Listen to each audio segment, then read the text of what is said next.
finished! My Gothic novel is finally complete. Has it got mystery? Uh-huh. A dilapidated old house? Uh-huh. Creepy white people? Uh-huh. Psychological issues? Uh-huh. A random supernatural explanation? No, I thought I'd leave it more realistic.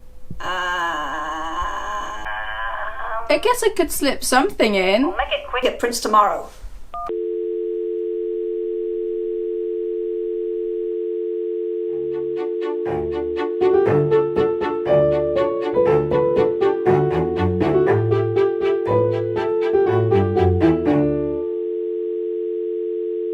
I went to a Gothic wedding recently, and I thought, what better way to prepare for said wedding than by reading a book which has Gothic in the title. Hence this week we're looking at Mexican Gothic by Silvia Moreno-Garcia.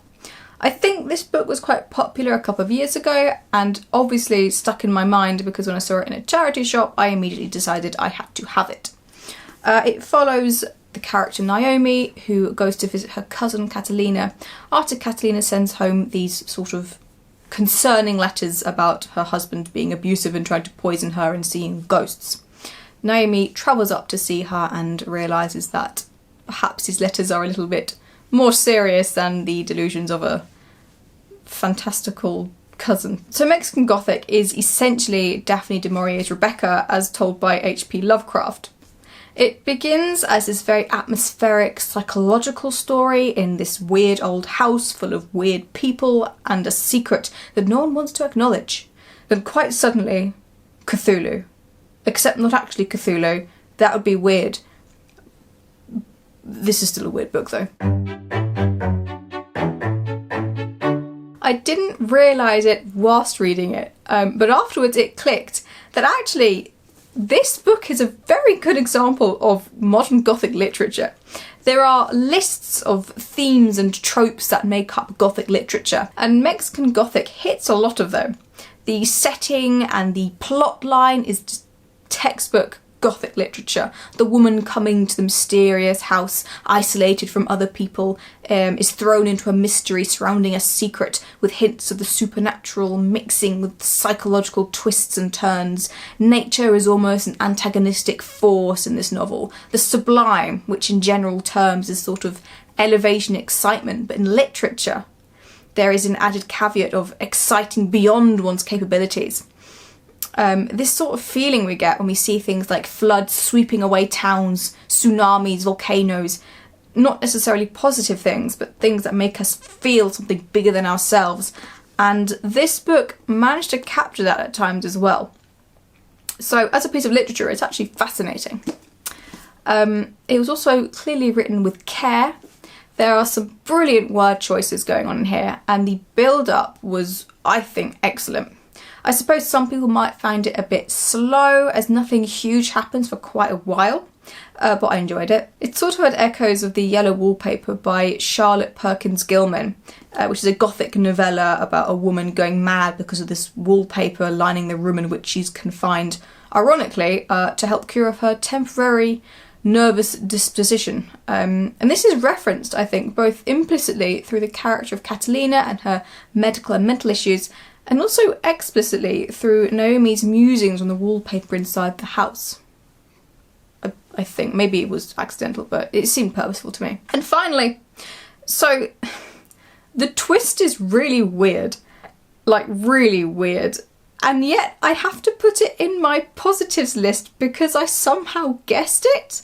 Like, I mused it to myself in a half-joking manner whilst reading, and when it was revealed as essentially the twist, I had to concede that the book had done a good job of dropping clues and breadcrumbing it.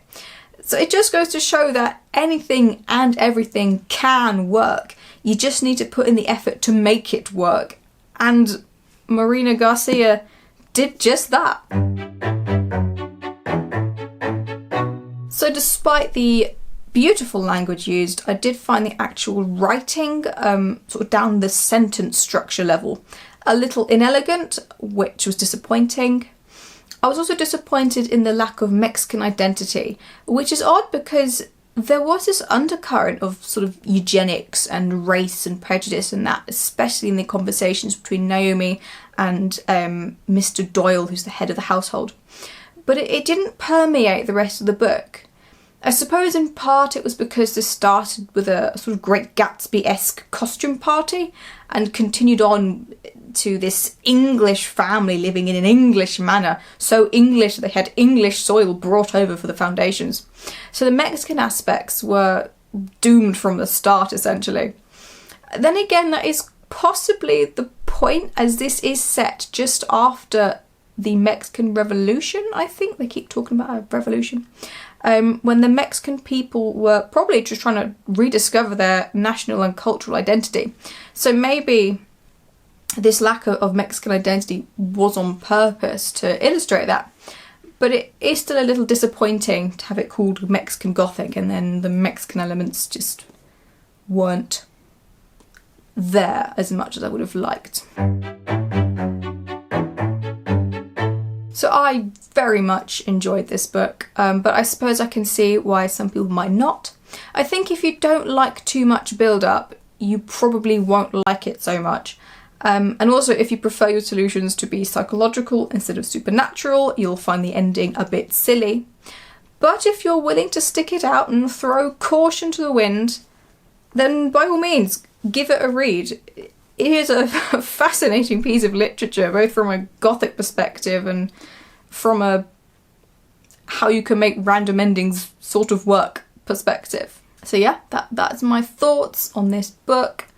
I don't know what I'm doing next time because I've got a list of about 3 other books and I don't know what order to do them in. So we'll see. Goodbye.